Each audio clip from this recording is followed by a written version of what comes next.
بسم اللہ الرحمن الرحیم۔ پیارے دوستو، آج ہم آپ کو ایک معصوم بچے کا درد بھرا واقعہ سنائیں گے کہ کیسے وہ اپنے مرے ہوئے باپ کی قبر پر بلک بلک کر رو رہا تھا اور کیا کہہ رہا تھا۔ آئیے آپ کو یہ واقعہ سناتے ہیں۔ حضرت عیسیٰ علیہ السلام کے زمانے میں دو غریب میاں بیوی رہتے تھے۔ ان کی کوئی اولاد نہ تھی۔ بہت عرصے کے بعد اللہ پاک نے ان کو ایک بیٹے سے نوازا۔ تمام والدین کی طرح وہ بھی اپنے بچے سے بہت پیار کرتے تھے، اور اس بچے کے باپ کی خواہش تھی کہ جب میرا بیٹا بڑا ہو جائے تو میں اس کو حافظ قرآن بناؤں۔ لیکن ایک دن ایسا آیا کہ باپ کام پر گیا اور حادثے میں اس کی موت واقع ہو گئی۔ جب گھر میں یہ خبر آئی تو ماں اور بچے کی رو رو کر بری حالت ہو گئی۔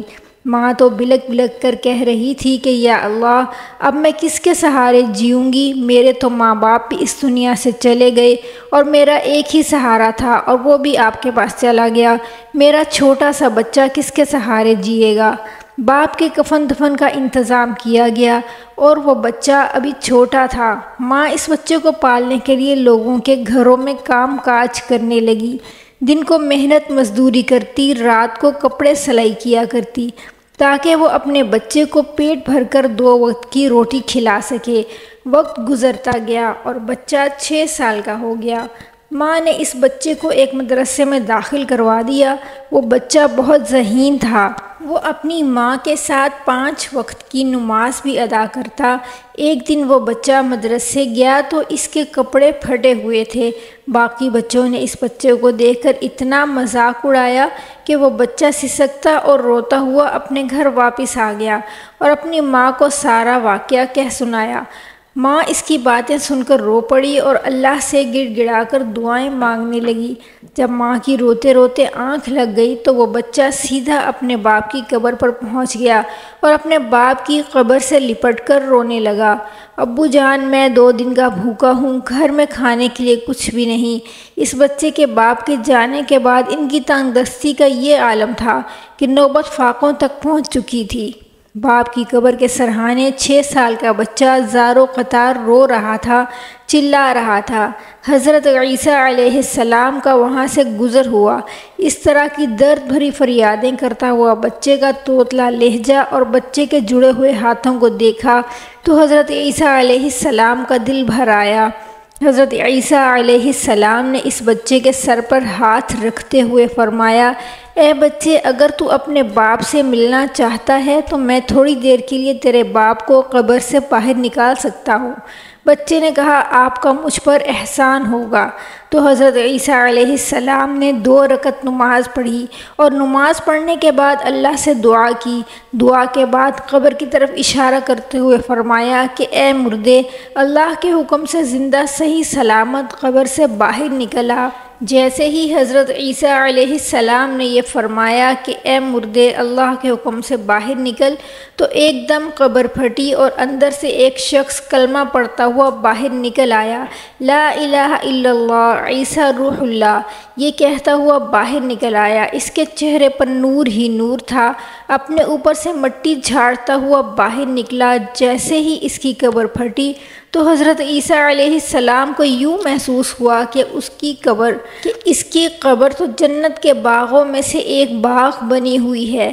سبحان اللہ، اس کی قبر کے اندر سے خوشبو آ رہی تھی، اور وہ شخص جیسے ہی باہر نکلا اپنے بیٹے کو دیکھا تو اپنے بیٹے کے سر پر ہاتھ رکھتے ہوئے کہا، اے میرے بیٹے، میں نے تیری فریاد سن لی ہے، مگر اپنے دونوں کانوں سے باپ کی ایک نصیحت سن۔ جو مزہ غربت میں ہے وہ مزہ امیری میں نہیں۔ جو سکون اور اطمینان غربت میں ملتا ہے وہ سکون اور اطمینان امیری میں نہیں ملتا۔ امیری تو اللہ کی یاد سے غافل کر دیتی ہے۔ میرے بیٹے، اگر تم سکون حاصل کرنا چاہتے ہو تو اللہ کے حضور جھک جاؤ۔ جب بھی مانگنا تو اللہ سے مانگنا، جب بھی جھکنا اللہ کے سامنے جھکنا، کسی اور کے سامنے ہاتھ مت پھیلانا۔ تیرے باپ نے اپنی ساری زندگی غربت میں گزار دی۔ میں 3 دن کے فاقے کاٹتا تھا۔ 3 دن کھانے کو کچھ نہیں ملتا تھا۔ جب صبح کو کھاتا تو شام کو کچھ نہ ہوتا، جب شام کو کھاتا تو صبح کو کچھ نہ ملتا۔ میں نے جب بھی کھایا حلال کا لقمہ کھایا، تیری ماں کو بھی حلال کا لقمہ کھلایا۔ میں نے جب بھی مانگا تو صرف اپنے رب سے مانگا اور کسی کے آگے اپنے ہاتھوں کو نہیں پھیلایا۔ میرے بیٹے، اگر تم اللہ کے نیک بندے بننا چاہتے ہو تو جاؤ، غربت کی زندگی بسر کرو۔ یہ 4 دن کی زندگی ہے، گزر جائے گی۔ اس زندگی کے بعد کیا ہے؟ موت ہے۔ اللہ اکبر۔ مر جانے کے بعد جب تو قبر میں اٹھایا جائے گا تو پھر دیکھے گا کہ قبر کے اندر نور ہی نور ہوگا۔ باپ نے اس 6 سال کے بچے کو یہی درس دیتے ہوئے کہا، جب بھی مانگنا اللہ سے مانگنا، غربت کی زندگی پر شکوہ نہ کرنا، کیونکہ اسی میں سکون ہے، اور ایک لقمہ کھانا، ایک گھونٹ پانی کا پینا، ایک گھونٹ پانی کے پینے کے ساتھ ساتھ جب سانس لینا تو اپنے رب کا شکر ادا کرنا۔ یہ کہتے ہوئے ایک بار پھر سے وہ شخص کلمہ پڑھتے ہوئے اور حضرت عیسیٰ علیہ السلام کی زیارت کرتے ہوئے ایک بار پھر سے مر گیا۔ اس کے بعد اس بچے نے اپنے باپ کی نصیحت پر اس طرح عمل کیا کہ جب بھی مانگا تو صرف اللہ ہی سے مانگا۔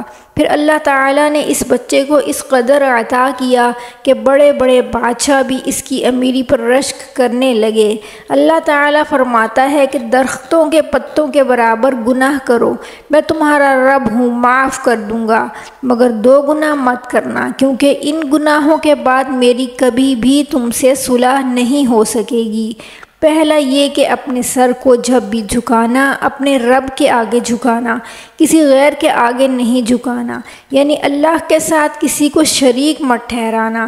زندگی میں جب بھی پریشانی آئے، جب بھی برا وقت آئے، کوئی تکلیف آئے، مصیبت آئے، تو تکیے پر سر رکھ کر رونے سے بہتر ہے کہ سجدے میں سر رکھ کر اپنے رب کے حضور رو لیا جائے۔ اس سے اللہ بھی راضی ہو جائے گا اور ہماری پریشانی بھی دور ہو جائے گی۔ میرا رب تو 70 ماؤں سے بھی زیادہ پیار کرنے والا ہے۔ ایک بچہ جب اپنی ماں سے بلک بلک کر کوئی چیز مانگتا ہے تو ماں مجبور ہو کر بچے کو وہ چیز جہاں سے مرضی لا کر دیتی ہے، لیکن جو میرا رب ہے 70 ماؤں سے بھی زیادہ پیار کرنے والا ہے۔ اگر اس کے آگے رو کر مانگا جائے تو کیا وہ ہمیں واپس خالی ہاتھ لوٹائے گا؟ اگر کسی بندے سے مانگے تو بندے کے ہاتھ میں نوالا اور منہ میں تانا ہوتا ہے، لیکن وہ رب کی ذات ہے جو دیتی بھی ہے اور دے کر پچھتاتی بھی نہیں اور نہ تانے دیتی ہے۔ اللہ کریم نے فرمایا، انسان دوسرا بڑا گناہ جو کرتا ہے وہ یہ ہے کہ اپنے والدین کو دکھ دیتا ہے۔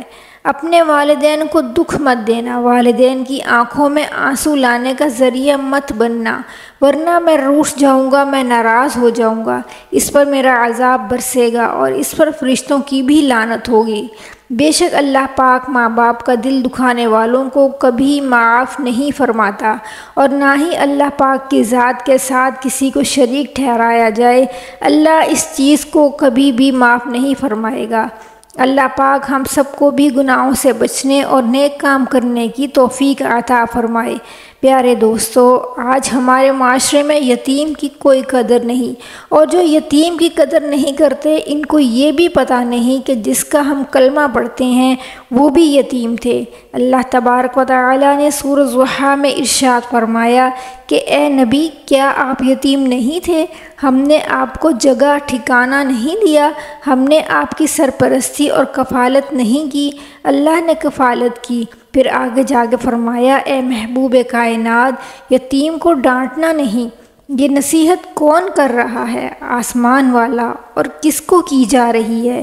مدینے والے کو، 2 جہاں کے سردار کو اور محبوب کائنات کو، کہ اے محبوب کائنات، یتیم کو ڈانٹنا نہیں۔ تو جب محبوب کائنات کو آسمان سے یہ حکم مل رہا ہے کہ یتیم کو ڈانٹنا نہیں، تو آج ہم ان یتیموں کے ساتھ کیا سلوک کر رہے ہیں؟ جس کا والد فوت ہو جاتا ہے تو محلے میں نہ اس کی تعلیم کی فکر کی جاتی ہے، نہ اس کی تربیت کی، اور وہ ایک غریبی کی زندگی بسر کرنے پر مجبور ہو جاتا ہے، جو کہ قابل ترس ہوتی ہے۔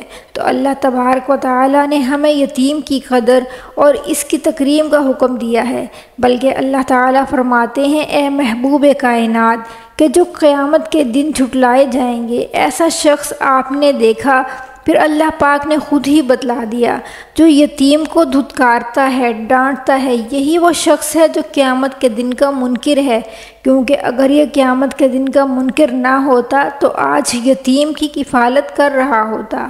بلکہ ایک حدیث میں ارشاد ہے، جو آدمی کسی یتیم کے سر پر ہاتھ پھیرے، جتنے اس بچے کے سر کے بال اس کے ہاتھ کے نیچے آئیں گے، اتنے ہی اللہ تبارک و تعالی اسے نیکیاں عطا فرمائے گا اور گناہ مٹا دے گا۔ اللہ سبحانہ و تعالی مجھے اور آپ کو یتیم کے سر پر شفقت والا ہاتھ ہمیشہ پھیرنے کی توفیق عطا فرمائے، آمین ثم آمین یا رب العالمین۔ پیارے دوستو، آج کا واقعہ امید کرتی ہوں کہ آپ کو بے حد پسند آیا ہوگا۔ اگر ہماری آج کی ویڈیو آپ کو پسند آئی ہے تو پلیز ہمارے چینل کو لائک اور سبسکرائب کریں، اور کمنٹ باکس میں نبی کریم صلی اللہ علیہ وسلم کے 99 ناموں میں سے کوئی ایک نام ضرور تحریر کریں۔ اللہ حافظ۔